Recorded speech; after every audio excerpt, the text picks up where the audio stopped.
Welcome to Massive Open Online Course. We are from Chemical Pathology Department, Faculty of Medicine UITM. Our first topic would be on etiology and pathogenesis of diabetes mellitus. For this topic, we divided it into 3 subtopics. The first topic would be focusing on the definition and type of diabetes mellitus. Then we will discuss on the etiologies of diabetes mellitus. This would be followed by our last subtopic, which is on the pathogenesis of diabetes mellitus. Now let us discuss on subtopic 1, definition and types of diabetes mellitus. Learning objectives for this subtopics are the correct definition of diabetes mellitus, and understand the different types of diabetes mellitus.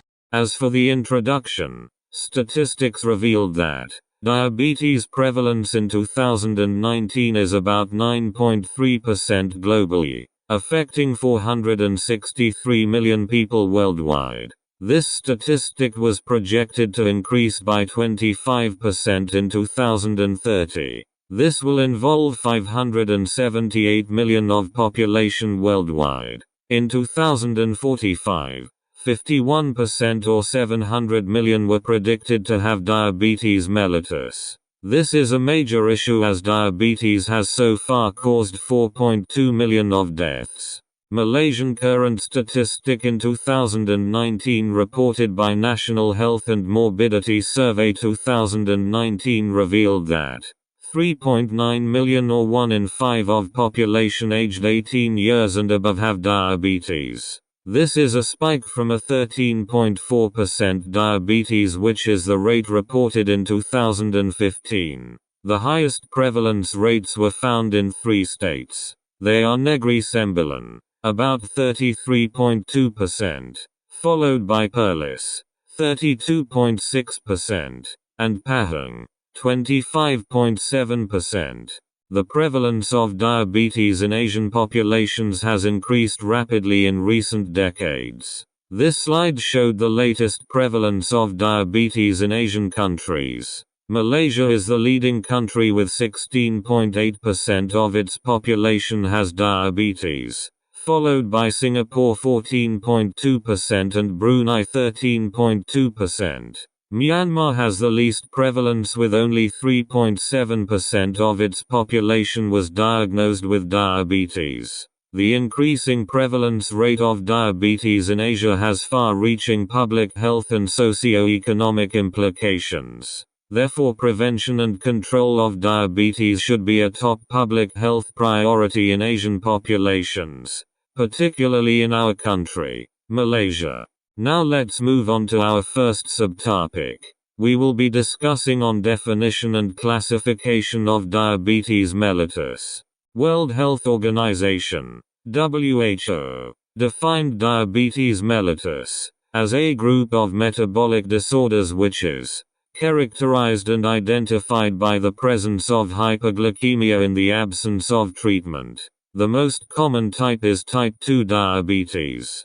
This condition is usually occur in adults. The heterogeneous etiopathology of diabetes mellitus includes defects in insulin secretion, impaired insulin action, or both, and disturbances of carbohydrate, fat and protein metabolism. Over time, diabetes leads to serious damage to the heart, blood vessels, eyes, kidneys and nerves.